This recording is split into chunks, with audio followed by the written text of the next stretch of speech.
ज्ञानतिमिरान्धस्य ज्ञानाञ्जनशलाकया चक्षुरुन्मीलितं येन तस्मै श्रीगुरुवे नमः। वाञ्छाकल्पतरुभ्यश्च कृपासिन्धुभ्यैव च पतितानां पावनेभ्यो वैष्णवेभ्यो नमो नमः। नाहं विप्रो न च नरपतिर्नापि वैश्यो न शूद्रो नाहं वर्णी न च गृहपतिर्नो वनस्थो यतिर्वा किन्तु प्रोद्यन्निखिल परमानन्दपूर्णामृतावदे गोपी भर्तुः पदकमलयोर्दास दासानुदास दास दासानुदास पदाब्जयोस्तव विना वरदास्यमेव नान्यत् कदापि समय किल देवी याचि सख्यायते मम नमोस्तु नमोस्तु नित्यं दास्यायते मम रसोस्तु रसोस्तु सत्यं। हरे कृष्ण कृष्ण कृष्ण हरे हरे हरे राम राम राम हरे हरे हरे कृष्ण कृष्ण कृष्ण हरे हरे हरे राम राम राम हरे हरे। आज श्री श्री श्रीपाद रामदास बाबा जी का तिरुभाव महोत्सव पाठवाड़ी आश्रम कोलकाता। श्री श्री रामदास बाबा श्री श्री पाठवाड़ी आश्रम कोलकाता श्री श्री राधा रमन चरण देव प्रभु के शिष्य श्री श्री गौरांग दास बाबा जी के गुरुदेव और कैलकाटा के सभी वैष्णवों के दीक्षा गुरु महानतम अन्यतम संत परवर रसिक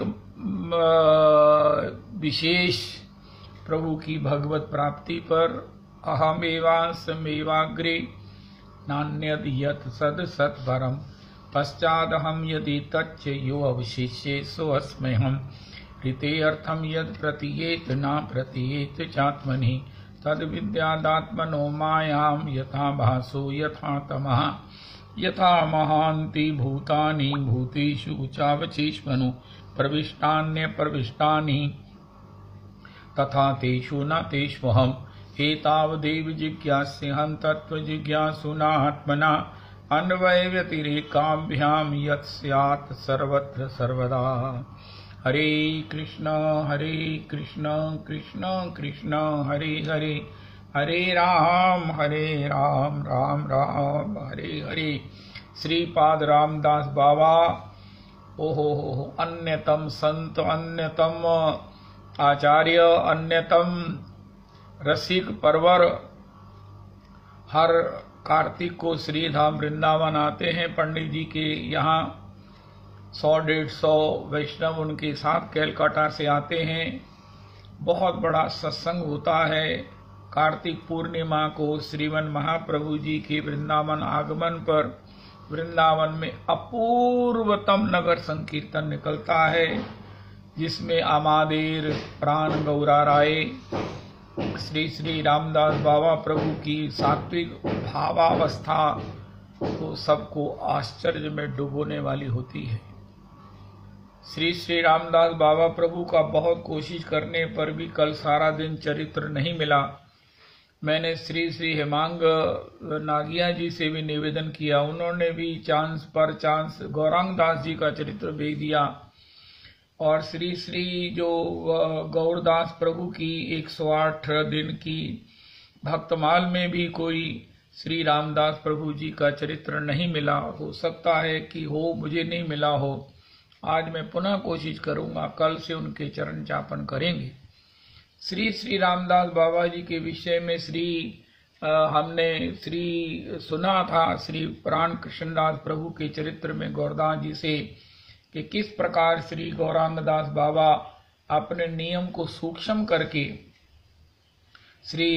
उनकी परिकर समेत सेवा में महीना भर रहते थे। एक रजनी बाबा थे, वो अपना नियम करके जब आए तो गौरांग दास बाबा जी ने पूछा, प्रभु जी आप लेट हो गए। उनका महाराज थोड़ा सा वो नियम था ना, वो थोड़े से चुप कर गए। उनको पता चल गया कि श्री गौरांग दास बाबा जो है तो मेरे गुरु भाई, लेकिन मेरे से बड़े श्रेष्ठ है, मैं इनमें गुरु भाव रखता हूँ। इनको अच्छा नहीं लगा। बाद में उन्होंने उनको एकांत में पूछा, प्रभु आप मेरी इस बात से प्रसन्न नहीं थे? उनका नहीं, ठीक है, नियम भी करना ही चाहिए। तो लेकिन बाद में जब उन्होंने आग्रह पूर्ण प्रणाम पूर्वक उनसे पूछा तो उन्होंने कहा कि प्रभु जी आप सब कुछ कर रहे हैं गुरु जी के लिए, मंत्र गुरु जी ने दिया, माला गुरु जी ने दी, भजन गुरु जी ने बताया, गुरु जी की प्रसन्नता में ही आप भगवान की प्रसन्नता और उनकी सेवा प्राप्त करने के लिए सब कुछ कर रहे हो। और अगर वो गुरुदेव प्रभु ही साक्षात यहाँ पधारे हैं सत्संगार्थ, तो आपको उनकी सेवा में सब प्रकार से ही उपस्थित रहना चाहिए। जैसे भी उनकी सेवा में किसी भी प्रकार से कोई सहायता हो सके, कोई सेवा संपन्न हो सके, यही तुम्हारा बहुत बड़ा सौभाग्य है। जो तुमको प्राप्ति करोड़ों जन्मों में साधन से नहीं होगी। गौरांग दास बाबा जी ने कहा, लेकिन वो प्राप्ति गुरु जी की प्रसन्नता, गुरु जी की सेवा से चंद दिनों में हो जाएगी।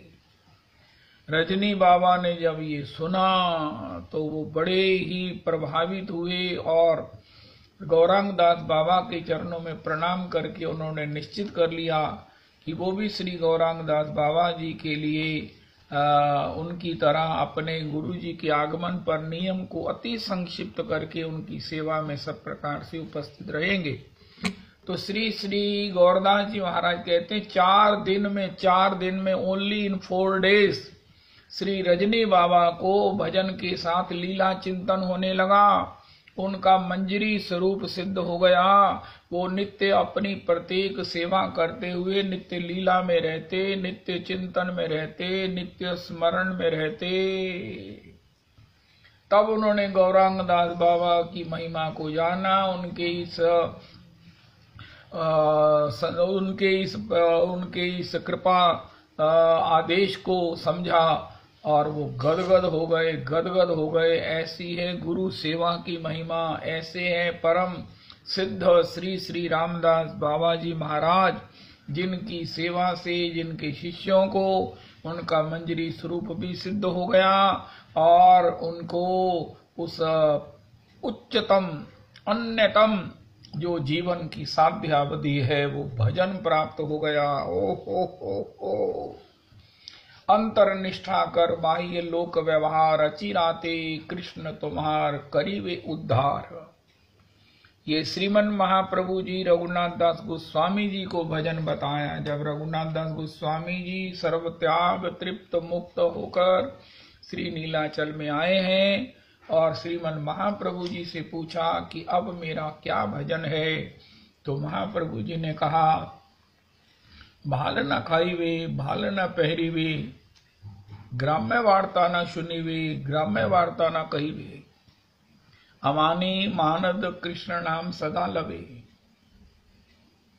बाह्य साधक देह करे श्रवण कीर्तन, अंतर निज सिद्ध देह करिया भावन, रात्रि दिने चिंते राधा कृष्ण लीलार सेवन। अंतश्चिंतन देह जो प्रकट होती है ये गुरुजनों की कृपा से होती है। ये श्री श्री रजनी बाबा को प्राप्त हो गई और वो धन्य अति धन्य हो गए। ऐसे परम कृपा की मूर्ति श्री रामदास प्रभु जी की आज भगवत प्राप्ति पर उनके चरणों में कोटि कोटि कोटि कोटि प्रणाम करें, कोटि कोटि प्रणाम करें। उनकी पद रज से अपने को सर्वांग अलंकृत करे, श्रृंगारित करे, सुशोभित करे, सुवासित करे। धन्य धन्य हो, धन्य धन्य हो।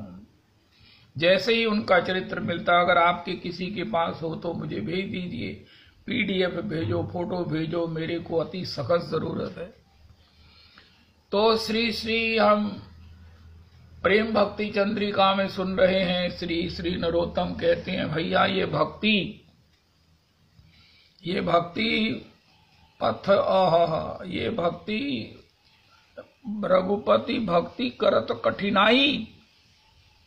ये रघुनाथ जी की भक्ति बड़ी कठिन है, सुदुर्लभा है, लेकिन इसकी प्राप्ति अगर गुरुजनों की कृपा हो जाए, वैष्णवों की कृपा हो जाए, जो इसके भंडारी हैं, जो इसको देने वाले कल्प वृक्ष हैं, तो निश्चित ही सहज भक्ति में गति हो जाती है, स्थिति हो जाती है और जीवन रहते हुए, श्वास चलते हुए भगवान के उस अचिंत्य रस का अखंड आस्वादन बनने में, बनाने में, पाने में, रहने में, आस्वादन में हम निमग्न रह सकते हैं।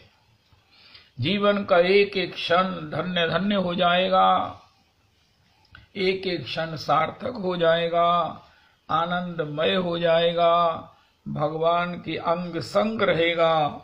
ये योग बन सकता है अगर गुरुजनों की कृपा, वैष्णवों की कृपा, वैष्णवों की रीझ, गुरुजनों की रीझ प्राप्त हो।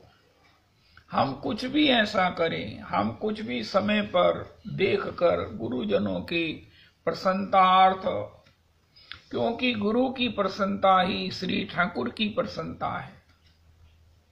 गुरुजनों के हृदय में भगवान रहते हैं। किसी ने भगवान को मूर्ति में देखा, किसी ने भगवान को माता पिता में देखा, सभी प्रकार की ये सब कुछ ठीक है, सब में भगवान को देखो। लेकिन जिन्होंने भजन की मूर्ति, भजनमय, भजन के साकार विग्रह, अपने दीक्षा गुरु में जिन्होंने अपने भगवान को देखकर उनको रिझाया है, उनके अनुकूल रहकर उनकी आज्ञा अनुशासन में रहे हैं, उनकी रीझ से उनके हृदय में सहज ही भगवान का आविर्भाव, उनका चिंतन, ध्यान, स्मरण, गान बना रहता है। अपने हृदय में विराजमान ठाकुर को वो सहज ही अपने शिष्य को प्रदान कर देते हैं। अपने ठाकुर को भक्त के, शिष्य के उस हृदय में अवस्थित कर देते हैं। श्री महर्षि मतंग ने जैसे शबरी जी के लिए किया, कितने ही उदाहरण हैं, सभी उदाहरण हैं। हमारे गुरुदेव प्रभु तो ये कहते हैं, कोई भी अगर हो, मैं हूं, मेरी ओर देख कर कह रहे थे, चाहे तुम हो, लेकिन जो कुछ है ये गुरु कृपा है। गुरु कृपा के बिना किसी को भगवत पथ पर, भगवत भक्ति में कोई भी सफलता, गति, मति नहीं हो सकती है। गुरु कृपा, दीक्षा गुरु कृपा, दीक्षा गुरु कृपा, और इसके साथ है वैष्णव कृपा, जो भजन निष्ठ है, भजन परायण है, भजन जिनका एकमात्र स्वभाव है, भजन ही जिनका एकमात्र इष्ट है, भजन ही जिनके जीवन की सार्वभौम सुख राशि है, आनंद राशि है, बस जिनको भजन ही प्रिय है। यहाँ तक कि भजन में लगे हुए जन भी, भजन करने वाले, इच्छा करने वाले जन भी वैष्णव हैं। तथापि जो भजन परायण वैष्णव हैं, भजन निष्ठ वैष्णव हैं, उनकी प्रसन्नता, उनकी रीझ, उनकी पद धूलि में स्नान, आचमन और निमग्नता, उनको मस्तक पर धारण करना, उनको सब प्रकार से हम पर प्रसन्न रहें ऐसी चेष्टा करना।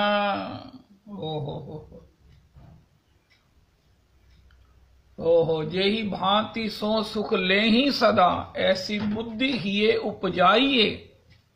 श्री श्री हित भोरी जी भगवान राधा वल्लभ जी से कह रहे हैं, हे प्रभु ऐसी कृपा मोह पर करो, पड़ी जाए ये जो स्वभाव सहजे, इसमें जनी अंतर पड़ो। हे प्रभु जो जे नाम तुमरो ले ही मुख सो, है विवश तिन चरणन पड़ू, तिन को सदा आधीन बरतूं, मैं दीन वाणी उच्चरूं। वैष्णवों के सामने दीन बना हुआ, दीन वाणी उच्चरूं, तिन को सदा आधीन बरतूं, दीन वाणी उच्चरूं। श्री राधा वल्लभ लाडले इतनी कृपा मोह पर करो। हम ठाकुर जी से क्या क्या प्रार्थना करते हैं, लेकिन ये भोरी जी की प्रार्थना पूर्व है, हे प्रभु मुझे वो कुंजी दे दीजिए, मुझे वो स्वभाव दे दीजिए, मुझे वो सब प्रकार से वो कृपा कर दीजिए कि मैं भक्ति के भंडारी, भक्ति प्रदायी, भक्ति की कृपा करने वाले वैष्णवों के प्रति मैं सदा आधीन बरतूं, दीन वाणी उच्चरूं, जेहि भांति सो सुख ले ही सदा, तेहि बुद्धि ही उपजाइयो। श्री राधा वल्लभ लाडले, इतनी कृपा मोह पर करो, इतनी कृपा मोह पर करो। ऐसे श्री वैष्णवों की कृपा से श्री भगवान के चरणों में भक्ति और उन्हीं वैष्णव अग्रगणी, वैष्णव श्रेष्ठ, वैष्णव क्या बोलते हैं जिसको महाप्रभु जी ने कहा, सही ते जानी तो तुम वैष्णव प्रधान।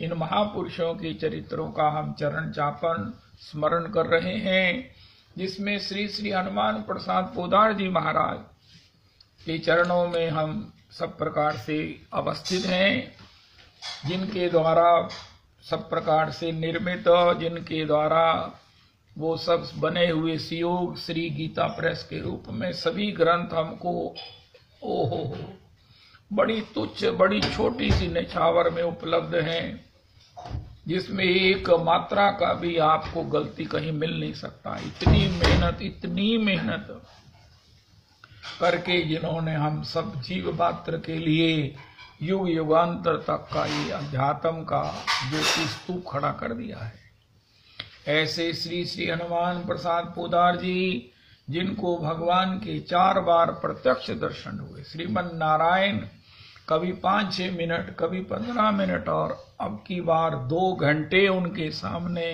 प्रकट रहे। 2 घंटे फुल 2 आवर्स उनके सामने प्रकट हुए, और भगवान ने उनके लिए कहा कि ये मेरे कुछ संदेश हैं, सुनो और इनको आगे भी सबको सुनाओ। मैं श्री गौरदास जी की भाषा में हम लोग सुनते हैं, फिर बाद में उसकी चर्चा करते हैं। श्री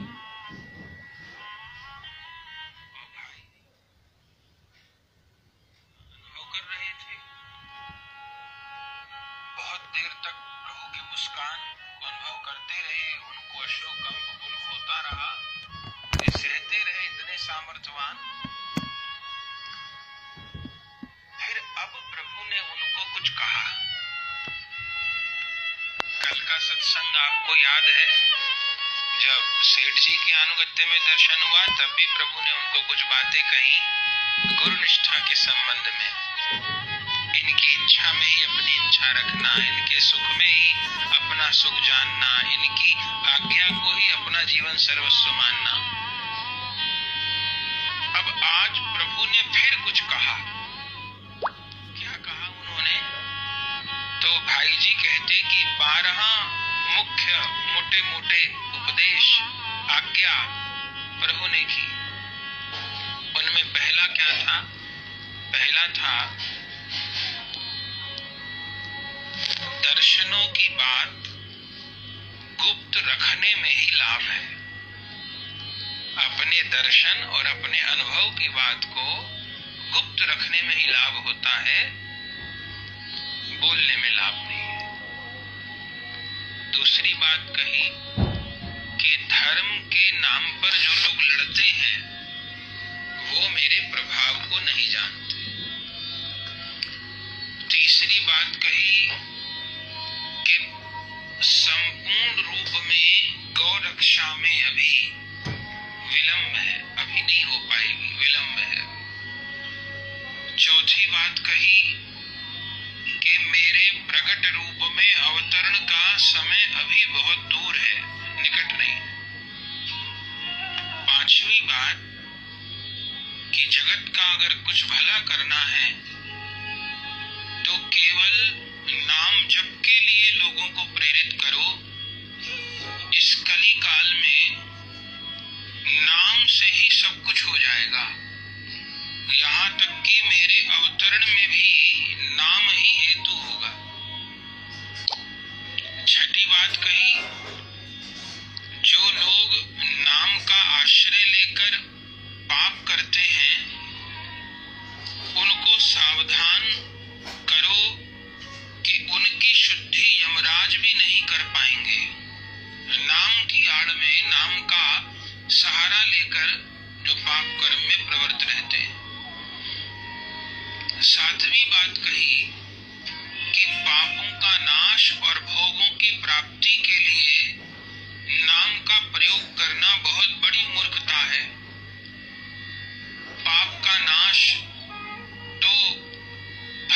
भोग से, प्रायश्चित से भी हो जाता है, तो क्षणिक भोग की तो क्या परवाह करनी है, तो उसके लिए नाम का प्रयोग नहीं करना है। 8वीं बात कही कि नाम तो प्रिय से भी प्रियतम वस्तु है, नामी से भी बढ़कर नाम है, और नाम का प्रयोग नामी की कृपा प्राप्त करने के लिए ही करना चाहिए। 9वीं बात प्रभु ने भाई जी को कही कि इस समय दंभ बहुत बढ़ गया है, दिखावा बढ़ गया है, और ये दिखावा मेरी प्राप्ति में सबसे बड़ा बाधक है। तो दंभ से और दंभ करने वालों से सावधान रहना है, और काम, क्रोध, लोभ, मोह, ये जो विकार हैं, इनसे भी अधिक खतरनाक दंभ है। और दंभ करने वाले की उपासना मार्ग में उसको कुछ प्राप्ति नहीं होती, अपितु उसकी बुरी गति होती है। 10वीं बात कही कि तुम किसी को भी मेरे दर्शनों का पक्का आश्वासन मत देना। 11वीं बात कही कि जसीडीह के सिवा इन बातों का मेरे नाम से प्रचार मत करना। माने सेठ जी के अनुगत्य में जो दर्शन हुआ था, उन 2 बार जो दर्शन हुए, उसके अलावा मेरे दर्शनों की बात मत कहना, प्रचार मत करना। 12वीं बात कही, आखिरी बात प्रभु ने कही, अब मैं इस तरह नहीं आऊंगा। पहले 2 बार दर्शन हो चुके हैं, और अब 2 बार बिना बुलाए आ चुका हूं। मुझे ये बात कहनी थी, इसलिए ऐसे तुम जब चाहे मुझे स्मरण करके बुला सकते हो, पर इन बातों का ध्यान रखना। और अब इस प्रकार मैं नहीं आऊंगा, इस प्रकार मैं नहीं आऊंगा माने अकस्मात भगवत दर्शन हो जाना किसी भी परिस्थिति में अब ऐसे नहीं होगा। ये बार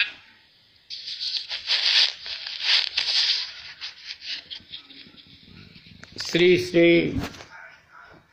गौरदास जी के द्वारा हनुमान प्रसाद पोदार जी के साथ भगवान को दर्शन करने का 2 घंटे पूरा भगवान का दर्शन हुआ, और भगवान ने उनके लिए ये जो 12 अति महत्वपूर्ण बातें बताई, उसमें हमारे पक्ष में वो तो जो लोग भजन अच्छा करते हैं उनको उसका प्रकाश नहीं करना है।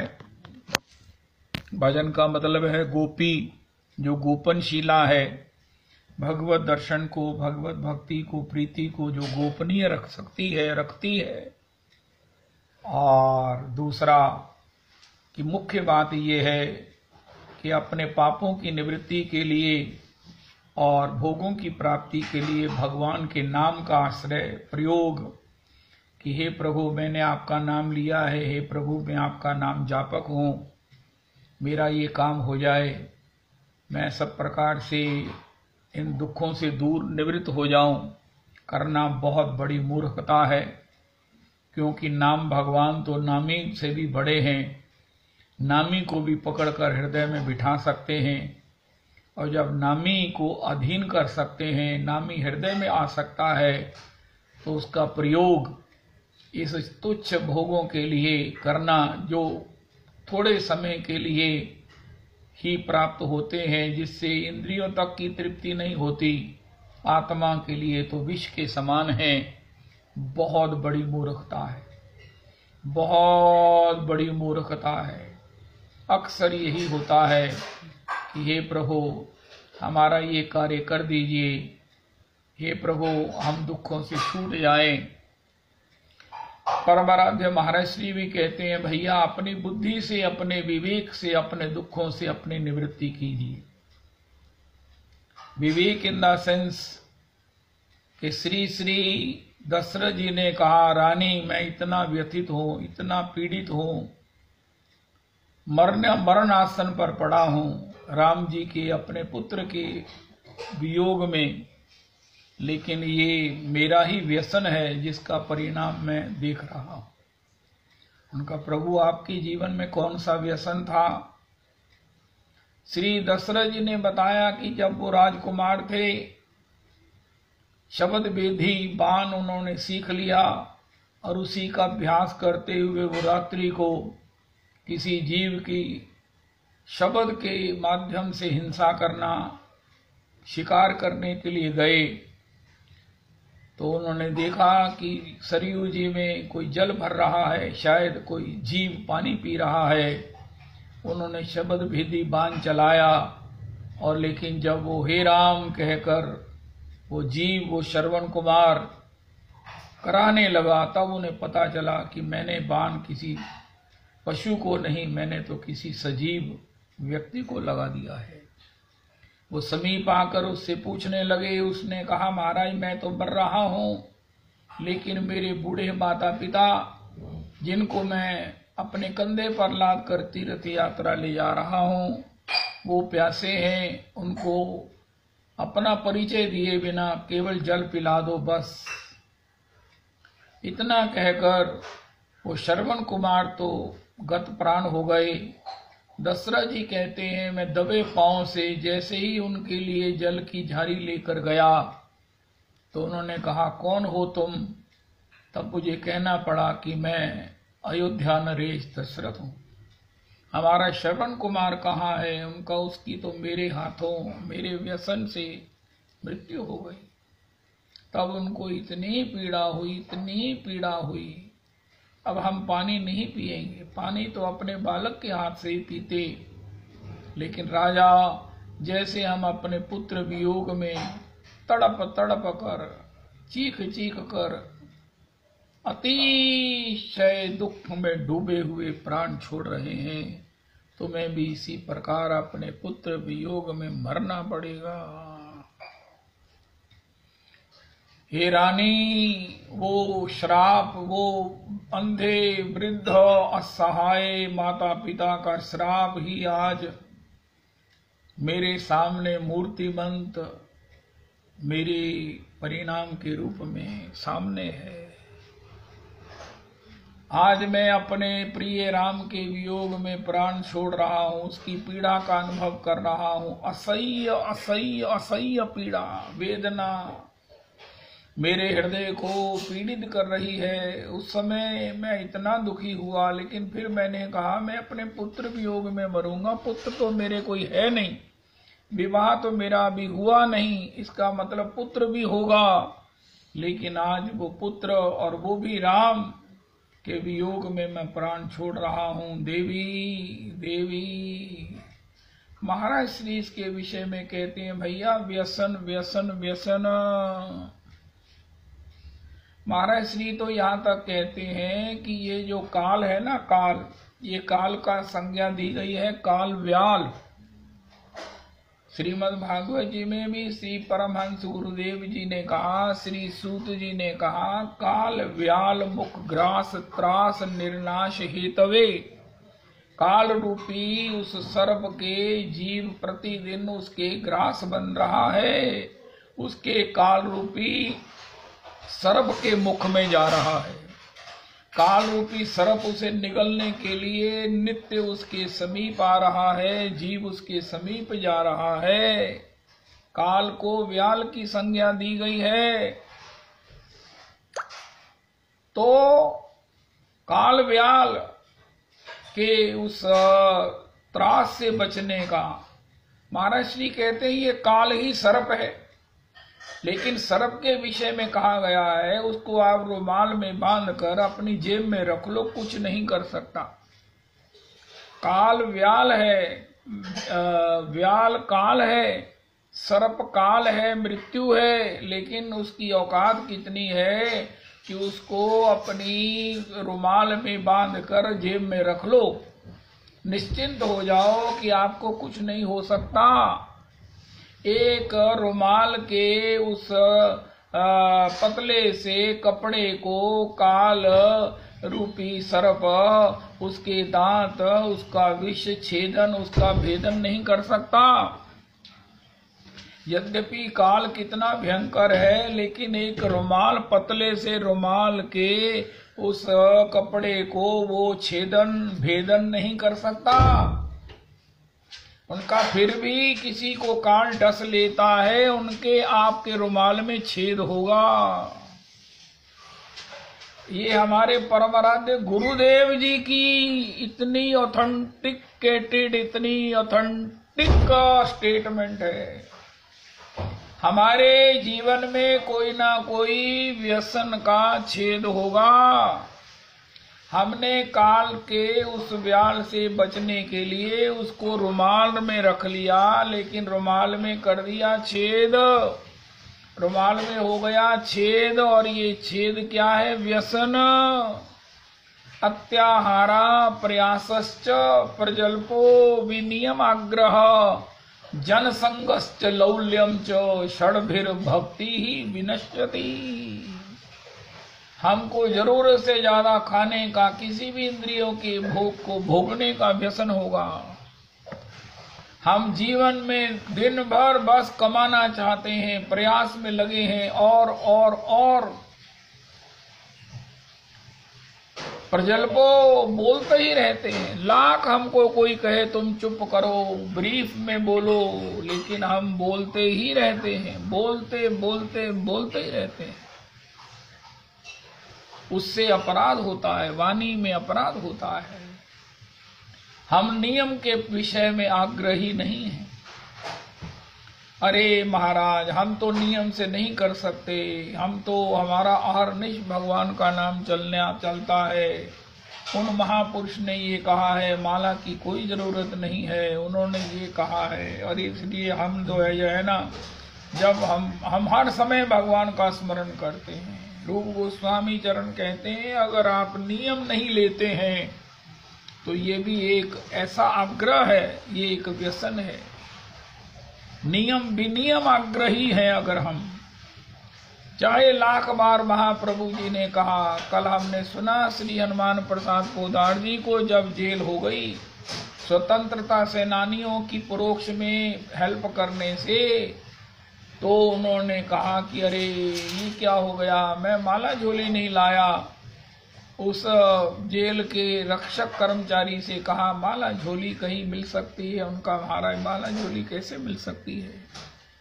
तो ये कील है, इसको आप जो है वो दीवार पर निशान लगा लीजिए 108, और उन्हीं को रिपीट करते हुए अपनी माला की गिनती करो। पोदार जी ने ऐसा ही किया। पोदार जी ने कहा, मेरे गुरुदेव श्री श्री ब्रजदास जी ने मुझे ये बताया है कि भैया नाम करना संख्या से करना, नियम से करना। तो इसे ही मैंने अपने गुरुदेव की, प्रभु की आज्ञा से नियम से करना है, चाहे कील से दीवार पर रेखाएं बना कर न करना पड़े। अस्तो जनसंगश्च, लोगों की संगति में रहने में अच्छा लगता है, बातें करने में, बातें सुनने में। हो अभी भी टाइम पास के लिए हम जनसंगश्च लौल्यम च, अंतर में इन भोगों की, इंद्रियों के द्वारा भोगे जाने वाले विषयों की लालसा है। ये लालसा है, ये 6 प्रकार जो है ये व्यसन, ये हमारी मृत्यु के उस सर्प को, उस रुमाल में बंधे हुए छेदन में असमर्थ सर्प को और छेद कर देते हैं, जिससे कि ये सर्प रूपी काल हमें डस लेता है, खा लेता है। ये 6 प्रमुख व्यसन हैं, 6 प्रमुख व्यसन हैं। दिन भर टीवी देखते हैं, अत्याहारा, आंख का विषय, दिन भर खाने का विषय, बारंबार कोई भी विषय। श्री लक्ष्मण किलांधी जी कहते हैं, सर्व इंद्रियों के विषय को जरूरत से ज्यादा हम अगर करते हैं तो ये व्यसन निश्चित ही हमें काल के लिए वो छेद बना देगा, जिससे काल रूपी व्यार हमें डस लेगा।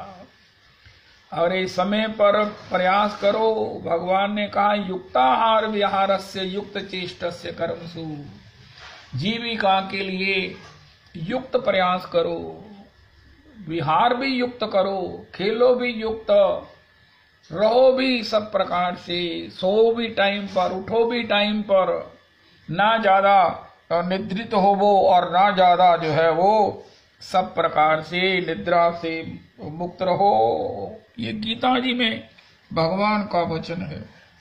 युक्ताहार विहारस्य, आहार भी युक्त, जीने के लिए खाओ। युक्ताहार विहारस्य युक्त चेष्टस्य कर्मसु, इसी को रूप गोस्वामी जी ने कहा अत्याहारा प्रयासश्च, जो 8 घंटे गवर्नमेंट की ड्यूटी करने पर मिलता है, ऐसे ही व्यापारी को भी अपने वर्किंग आवर्स लिमिटेड रखने चाहिए, वरना अगर ओवर काम करेंगे तो फिर जल्दी रिटायर हो जाएंगे, जल्दी थक जाएंगे। प्रजल्पो बोले ही जा रहे हैं। विनियम आग्रही जनसंगश्च लौल्यम च षड्भिर्भक्ति ही विनश्यति। तो श्री भगवान ने श्री हनुमान प्रसाद पोदार जी को कहा कि सबको कहो, जीव मात्र को बताओ कि देखो मेरे नाम रूपी चिंतामणि से, जो चिंतामणि मुझे दे सकती है, मेरे प्रेम को दे सकती है, मेरे उस भाव जिससे मैं तुम्हारे अधीन हो जाऊं, मुझे छचियां भरी छाछ पे नचा सकती है, वो नाम रूपी भक्ति से अपने क्षुद्र दुखों की निवृत्ति की कामना करना। श्री पंजाबी बाबा जी ने एक मैया को कहा, कमली बहन जी के लिए कहा कि कहीं तो अपने दुखों की निवृत्ति के लिए भगवान से नहीं कह देना। उनका उससे क्या होगा, भक्ति की धारा अवरुद्ध हो जाएगी, भक्ति की धारा मुड़ जाएगी, जो प्रेम की ओर चल रही है वो भटक जाएगी। ये प्रारब्ध है कि कृपा है कि ये तुम्हारी परीक्षा है, ये तुमको दृढ़ करने वाला है। इसे किसी भी प्रकार से नाम के साथ निवृत्ति की बात सोचना नहीं, निवृत्ति की बात सोचना नहीं। एक कथा आती है, एक महापुरुष राधा कुंड में मार्जनी की सेवा करते थे। उनके सामने एक भयंकर सा काला मोटा जीव आ गया, कहने लगा, उनका प्रभु जी आप कौन हो? उनका मैं कोढ़ हूं। उनका कोढ़ हो तो भैया यहाँ क्या करने आए हो? उनका मुझे 1 साल आपको पीड़ित करना है। उनका अच्छा आपको पीड़ित करना है तो भैया 1 साल तो मैं सेवा के बिना नहीं रह सकता, ये नहीं हो सकता, कोई और उपाय है। उनका मैं 6 महीना भी रह सकता हूं, लेकिन तुम्हें डबल पीड़ा होगी। जितना तुम साल भर में कराओगे मेरे दुख से, उतना 6 महीना में डबल कराना पड़ेगा। उनका नहीं, तुम ऐसा करो 1 दिन में ही सारा निपटा दो, मैं कराऊं, मैं चीखूं, मैं चिल्लाऊं, मैं जो भी होगा 1 दिन में कर लूंगा। उनका नहीं कर सकोगे। तब उन्होंने कहा तुम ज्यादा से ज्यादा अगर कर सकते हो तो 1 हफ्ते में मुझे मेरे कष्ट को सह सकते हो। मैं 1 हफ्ते में तुम्हारे साल भर की पीड़ा को, कराहना को, वेदना को, चिल्लाहट को, चीख को समाप्त कर दूंगा, लेकिन बहुत भयंकर होगा। साल का कष्ट हफ्ते में। कहा ठीक है। तो कंप्रोमाइज हो गया, कल मैं आऊंगा। उन्होंने अपने सभी शिष्यों को, सभी प्रेमियों को, संगियों को, सत्संगियों को कह दिया, देखो मैं अपने इस कुटी के रूप में बंद हो रहा हूं। मैं हफ्ता भर चीखूं, चिल्लाऊं, रोऊं, कितना भी तुम्हारे लिए पुकारूं, तुमने दरवाजा नहीं खोलना। ये मेरी आज्ञा है, इसका उल्लंघन नहीं करना, वरना तुम दूर चले जाओ, मेरे से जो बीतेगा वो बीतेगा। यही हुआ। हफ्ता भर वो इतना चीखे, इतना चिल्लाए, 24 घंटे जोर जोर से चीखते, उनके शरीर में गलित पुष्ट हो गया। शरीर से पीप चुचाता दुर्गंध के मारे वो स्वयं ही दुखी हो गए। ओ इतनी दुर्गंध, कोड़ की पीप की इतनी दुर्गंध, अपने से ही घृणा हो गई। लेकिन आखिर भगवान के नाम की कृपा से हफ्ता बीता, उन्होंने स्वयं दरवाजा खोला तो उनका शरीर तप्त कांचन गौर हो चुका था। तो ये प्रारब्ध भोगना पड़ता है। कई तरह के प्रारब्ध होते हैं, नाम से भी प्रारब्ध की निवृत्ति होती है, लेकिन कई तरह के ऐसे प्रारब्ध होते हैं जिनको हम मना करने पर भी कर देते हैं, नाम की आड़ में कर देते हैं। हमको भगवान तो हृदय में कहते ही हैं, हमको गुरुजन कहते हैं, हमको परिवार कहता है, लेकिन हमें महाराज कुछ नहीं होता। ऐसे थोड़ी गुजारा होता है, सब दुनिया करती है। जब हम बारंबार आग्रह करके मना करने पर भी किसी ऐसे कार्य को कर बैठते हैं जिसके लिए कहते हैं महाराज इसका परिणाम बड़ा दुख होगा। एक बच्चे ने अपने माता पिता का बड़ा अपमान किया, उनको बहुत दुखी किया। उनके माता पिता ने कहा देखो बेटे, जो तुम हमें इतना अपमानित कर रहे हो, इतना हमें दुखी कर रहे हो, इसका परिणाम ठीक नहीं है। उस बच्चे ने कहा ठीक है, जो होगा देख लूंगा, ज्यादा बातें मत करो। उस बच्चे ने जो परिणाम देखा है, मुझे मालूम है उसकी भगवान न करे स्वप्न में भी किसी दुश्मन को भी उसका एक क्षण भोगना पड़े दुख का, जो उस व्यक्ति ने महीनों सालों भोगा है, सालों साल भोगा है। अब बताओ कि जब उसने एक माता पिता के कहने पर भी इसका परिणाम बेटे ठीक नहीं है, दुख पाओगे, उनका पालूंगा। अब जब हमने ही मान लिया कि पालेंगे, चुनौती दे दिया नेचर को, माता पिता को दुखी करते हुए हमने कहा मैं तो आपको पीड़ित करूंगा, मुझे दुख होगा, देख लूंगा। उस व्यक्ति के दुख की आप सुनेंगे तो सुन नहीं पाएंगे कि अरे ऐसा दुख भी हो सकता है संसार में, उसने भोगा। तो कई ऐसे प्रारब्ध होते हैं जो हम बस, तो श्री भगवान कहते हैं उसको अगर तुम नाम का प्रयोग करके निवृत्ति के लिए मुझे संकोच में डालते हो। महाराज श्री शब्द प्रयोग करते हैं कि अपने दुख निवृत्ति के लिए मेरे नाम अध्यापक मुझे अगर कहते हैं, मुझे संकोच में डालते हैं, तो ये बहुत बड़ी अज्ञानता है, मूर्खता है। कुछ भी करो, लेकिन जिससे हम प्यार करते हैं उसको संकोच में मत डालो। किसी को कुछ ऐसा कह देना, हमें धन दे दो, वो देना नहीं चाहता, उसके पास है नहीं है, या किसी प्रकार से किसी को वो काम कर देना। अब किसी से कहो कि वो मेरी सिफारिश कर दो, अब सिफारिश करने के लिए कहना भी तो संकोच में डालना है। आज उसने आपकी सिफारिश जिससे की है, उसके बदले में उसे पता नहीं उसका क्या हेल्प करनी पड़ेगी, उसको फेवर करना पड़ेगा, उसकी काम तो हो जाएगा, लेकिन उसको उसके बदले में कितना उसके अधीन होना पड़ेगा, ये हम नहीं सोचते हैं और उसको संकोच में डाल देते हैं। क्योंकि आप हमारे स्वजन हैं, आप हमारे दोस्त हैं, तो हमको ऐसा कर दीजिए। संकोच में डालना, और इससे बड़ी भगवान को संकोच में डाल देना। श्री रामचरितमानस, श्री वाल्मीकि रामायण कहती, उस समय याद करो, क्योंकि भगवान ने कहा है जो जस कर सिसु तस फल चाखा, कर्म प्रधान विश्व करी राखा। विश्व में कर्म ही प्रधान है, तुम जो करोगे वही तुम्हें मिलेगा, उसी का फल तुम्हें उसी अनुपात मिलेगा। अब इसके मुताबिक इससे बढ़िया क्या मेथड हो सकता है, इसके बढ़िया क्या फॉर्मूला हो सकता है।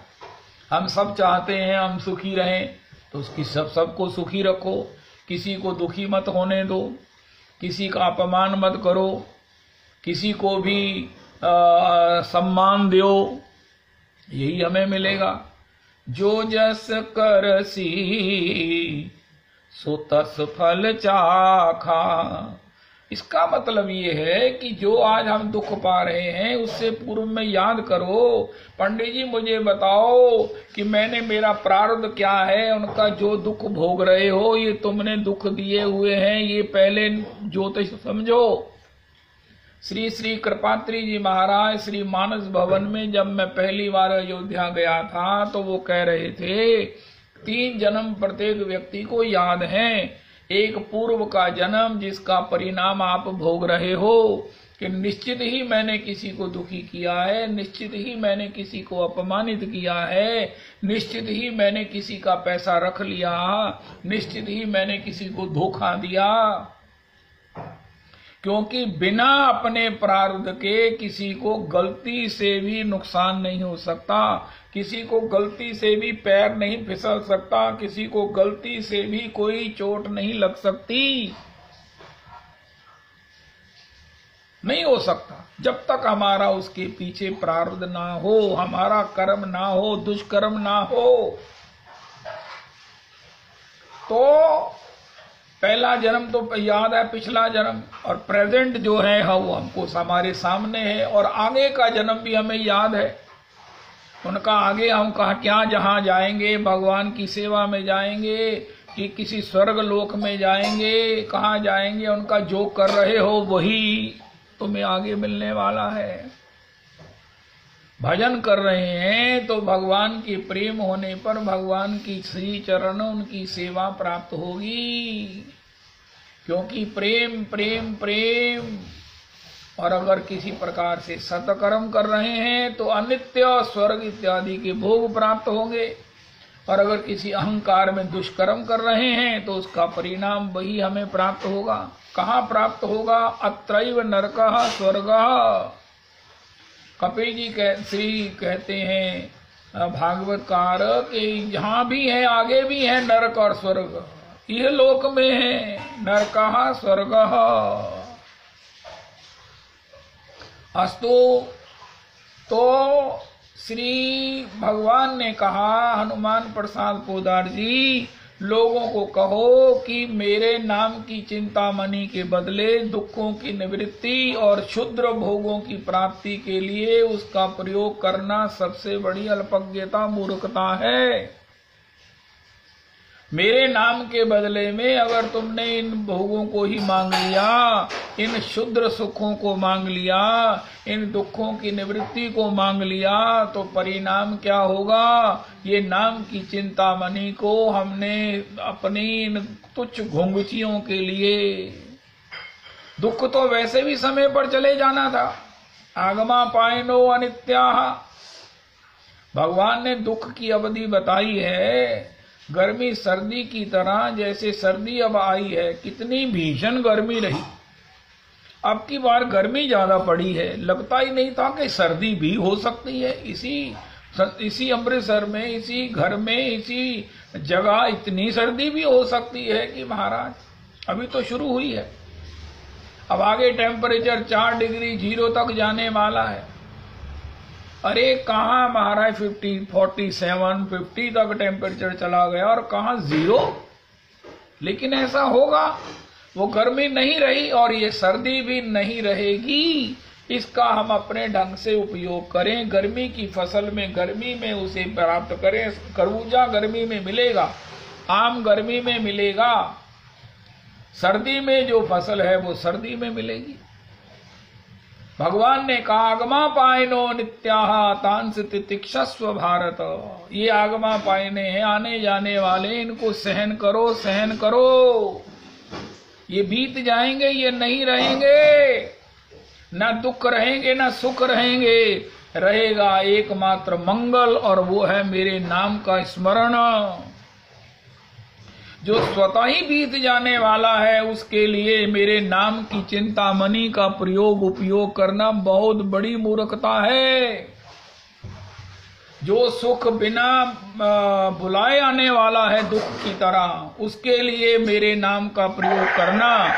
जो दुख बिना बताए समय पर चले जाने वाला है उसके लिए मेरे नाम का प्रयोग करना, उपयोग करना।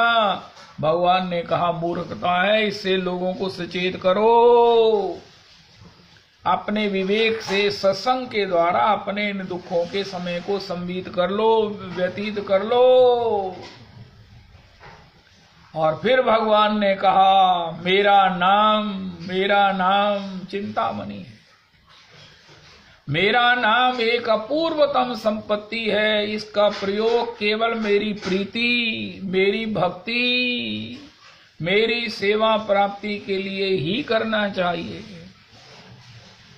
भगवान ने अपने श्री मुख से कहा, इतनी गंभीर, इतनी अंतरंगतम बात कही।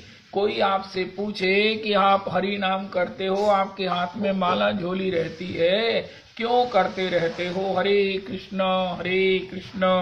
कृष्ण कृष्ण हरे हरे, हरे राम राम राम हरे हरे, ये करते रहते हो, इससे क्या चाहते हो?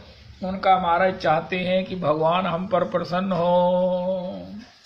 श्री श्याम सुंदर, श्री नंदनंदन जो हमारी आत्मा के परमात्मा हैं, जो हमारे सर्वस्व हैं, जो हमारे माता हैं, जो हमारे पिता हैं, जो हमारे सुहृद हैं, जो हमारे क्या नहीं हैं। माता पिता बंधु सखा सब ही राम नामो, भक्त जनन जीवन धन एक राम नामो। भगवान ने कहा कि मेरा नाम ही मेरी प्राप्ति का हेतु है, मेरा नाम ही जीव मात्र का, संसार का मंगल करने वाला है, और ये नाम ही मेरे प्रागट्य का हेतु बनेगा जब भी मैं प्रकट होऊंगा। लेकिन मेरे नाम को केवल मेरी प्रसन्नता प्राप्ति के लिए करना चाहिए। हम इसलिए कर रहे हैं। गिरिराज जी की परिक्रमा जिन्होंने की है, रास्ते में बाबा लोगों ने पूछा क्यों कर रही हो बेटी, क्यों कर रहे हो? उनका अपने प्यारे की प्रसन्नता के लिए कर रहे हैं। वो हृदय से आशीर्वाद दे दिया उन्होंने। वाह, मजा आया ना सुनकर।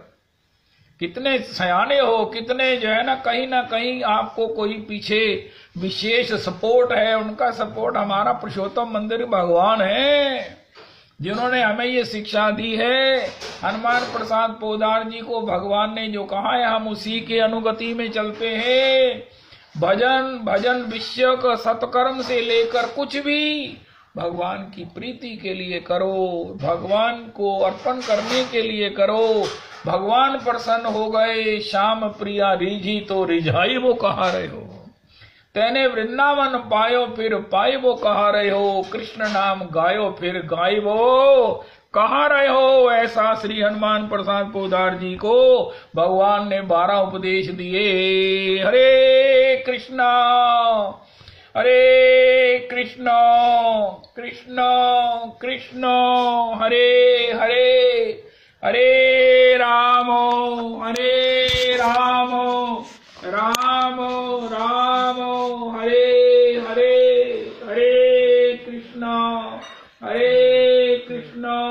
कृष्ण कृष्ण हरे हरे, हरे राम राम राम हरे हरे, हरे कृष्ण कृष्ण कृष्ण हरे हरे, हरे राम राम राम हरे हरे,